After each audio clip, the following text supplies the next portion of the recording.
Hello, fellow travelers. I'm going to read something different today um, out of the second book that I did, Death and Other Miseries. And this particular one is called Short Story. Put that scarf on your head. No, Grandma, it's too hot. Well, at least put it around your neck. No, Grandma, stop. I don't want the scarf. I don't like scarves. It's pneumonia weather. No, Grandma, it's hot weather. If I wear the scarf, I'll sweat and my pores will open and then I'll get sick. Oh, you silly girl. You're hard-headed. You know that? You're just hard-headed. Yes, I know. You tell me all the time. Well, you are. At least put it in your pocket. The girl grudgingly took the flimsy square of fabric covered in horse heads and flowers.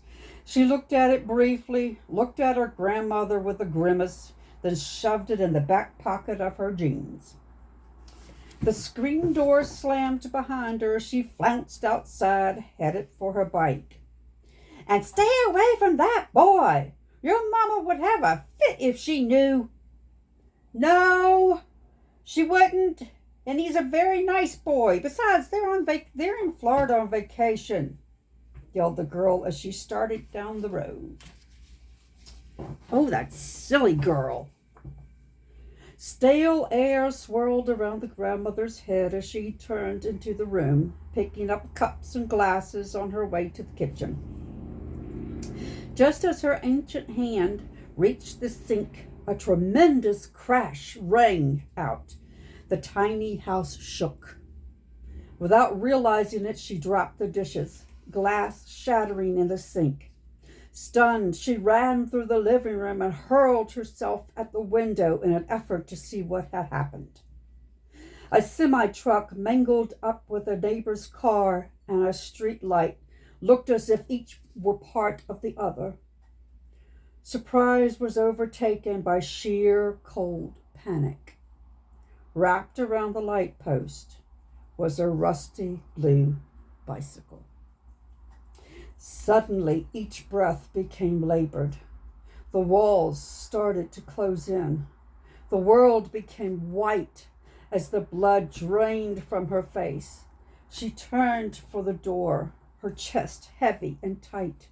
She felt as if a band had been placed around her torso while someone was squeezing harder and harder. Extreme weakness gripped both shoulders. Oh, dear God, help me. She tried to scream, but the words would only creep out. She tried to reach for the screen door, but her arm was too numb. 1,000 pins struck her face and neck before her vision was devoured by spikes of white. The breath left her body as it slid heavily down the door, disengaging the handle. The weight of her flung the door open, her head hitting hard on the porch, a very clean, freshly painted porch.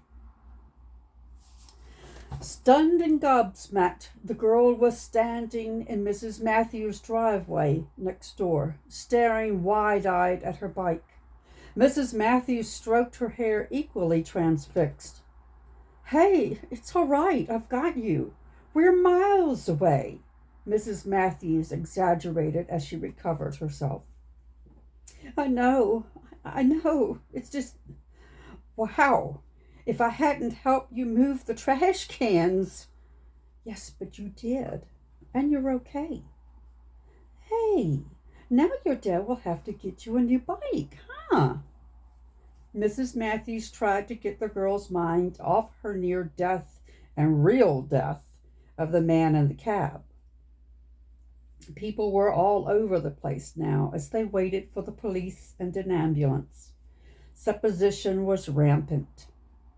I bet he had a heart attack. No, it was some kind of seizure. No, it wasn't. What do you know about seizures? More than you know about heart attacks. Besides, he was probably trying to miss that stupid dog of yours. And so it went. Mrs. Matthews turned the girl toward the front door. Come on, sweetie. Let's go call your grandma. She must be worried sick.